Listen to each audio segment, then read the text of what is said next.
Hey, it's Kutski and I have remade DragonForce Through the Fire and Flames in an 8-bit style with Korg Gadget on my Nintendo Switch. Check it out. Welcome to our exciting circuit. Do your best and good luck!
Yes, there we go. My 8-bit chiptune remix of DragonForce Through the Fire and Flames, which I made on the Nintendo Switch using Korg Gadget. Just wanted to show you a little bit about the project, how I put it together.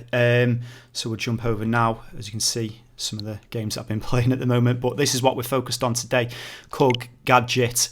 And this is, how the track was sequenced and arranged. So the first thing that I had to do was go online and find the MIDI notation. And unfortunately, with Korg Gadget, I believe on all platforms, you can't load in MIDI files at the moment. So I had to painstakingly reprogram this back in again. And that was what took the bulk of the time, especially with something like DragonForce. You can see the amount of notes that are going on, with what they do. It's pretty hectic stuff that they're doing, pretty intense.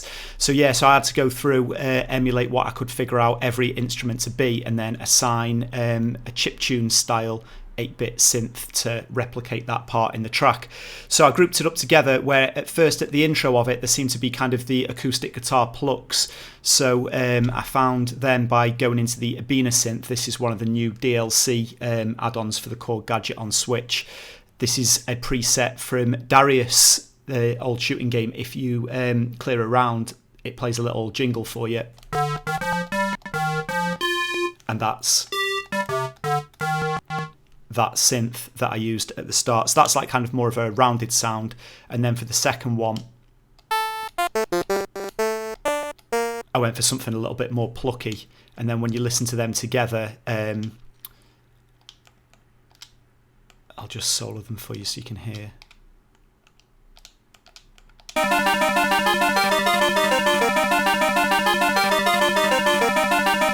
Kind of gives the desired effect, doesn't it? So then the next part is the rhythm guitars. So I'll just jump back to the mixer and solo them for you. So what I wanted here was, again, is when I was looking at the recording, the rhythm guitar and the lead guitar, they seem to be layered up of 2 layers. So I wanted to replicate that as much as possible. So I use the Ebina synth for this, which has kind of got that guitar sound to it, hasn't it? Especially with the vibrato at the end. And then I back that up again, so that's playing the other part of the rhythm guitar section. Not quite as sharp and bright, but it's a little bit thicker and full-bodied, so together you get this effect.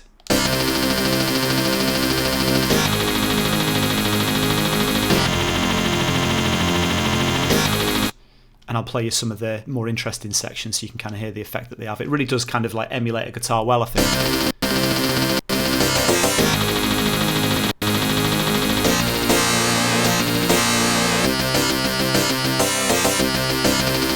Really sounds like the Mega Drive style guitars, doesn't it? That, which is kind of what I was going for with it. So the next was the lead guitar section. If I jump back to the mixer again and solo the two lead guitars. So again, I use two different sounds together. This one coming from the Kingston,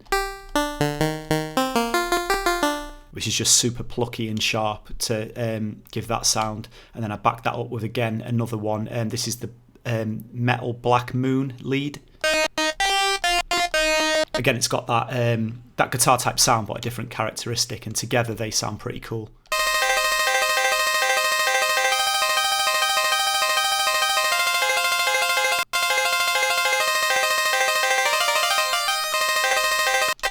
Right, so moving on to the drums now. Again, I'll have to move back to solo them for you.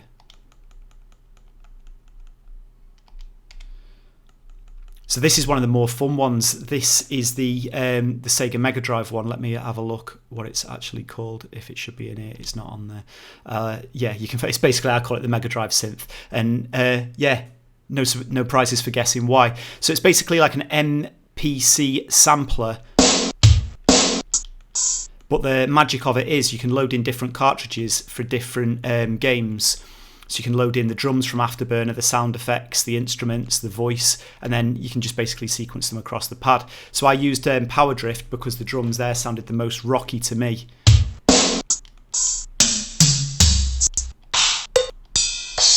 So between that, I could get away with a pretty nice like arrangement of drums on it. And then when you listen to that sequence with it, it's something like this.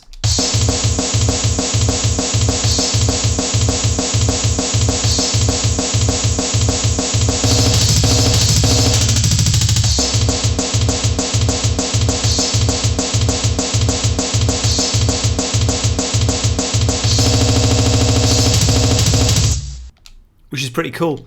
Yeah, so yeah, I was surprised how well they came out actually. The bass is pretty self-explanatory. I just tried to go for something that kind of fit a bass guitar, and again I went to the Metal Black Moon, and there was a bass preset which would help if I soloed it. So there we go, some bass.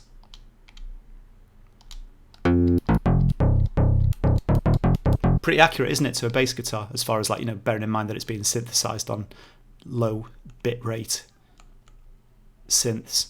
So next we'll go to the strings.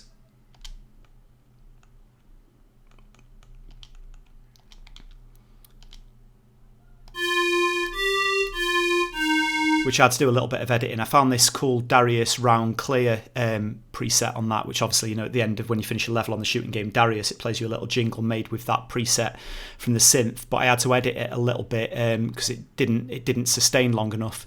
So I just went into the settings and just pumped the sustain level right up, and it was quite plucky at the start, which I didn't want for the strings either. I wanted them to swell a little bit, so I turned the attack time on that up a little bit as well, and I've got quite a nice sound out of it for the strings. If you have a look at the sections, you can see how they're sounding.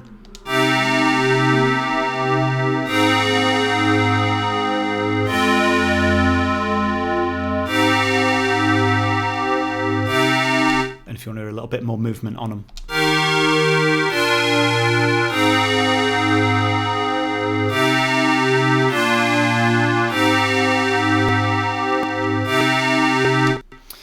Yes, that didn't leave much left. I'll play you what I did for the keyboard line on there.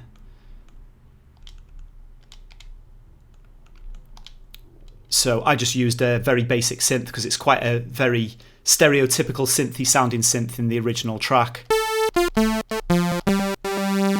Got a bit of phase and a bit of detune in there. And it fits it well, so there's not a huge amount, but if you just listen to it here, you can see.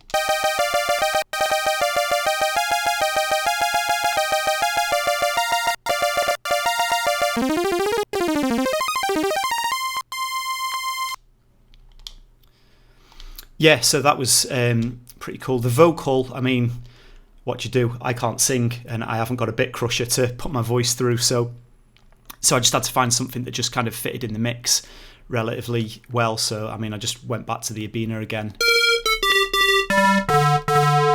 and yeah, it just basically just ticks that box.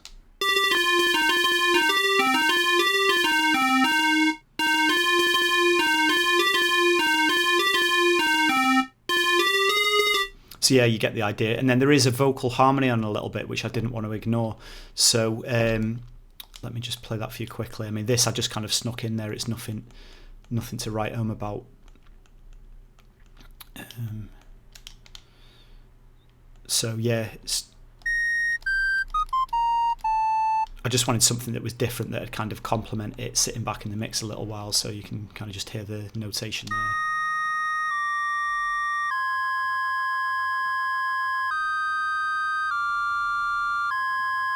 And it just sits in the mix. And then just to round it off, I wanted to add some classic Sega Mega Drive samples, so I chucked in another Mega Drive sampler in it, and I went for the voice samples on Power Drift this time, which you can hear if I, again, go through and solo that one for you. Is that done? Welcome to our exciting circuit. Do your best.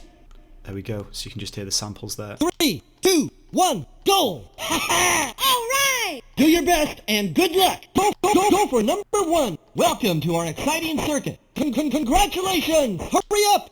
Final lap! So yeah, just a bit of fun to chuck over the top of it, and I stuck a little bit of reverb on that. So yeah, there we go. That's how I made my chiptune 8-bit Sega Mega Drive style remix of DragonForce Through the Fire and Flames. And I thought, since I'd got all the notation in there as well, I thought it might be fun to just go through and try and assign the closest to real instruments as I could, and try playing it back that way as well. So I'm just going to jump back to the main menu for you here, and then give you a blast of that on my way out. So if we go load song, Through the Fire and Flames. And yeah, this is DragonForce Through the Fire and Flames Kutski remix on the Korg Gadget for Nintendo Switch. Let's do it.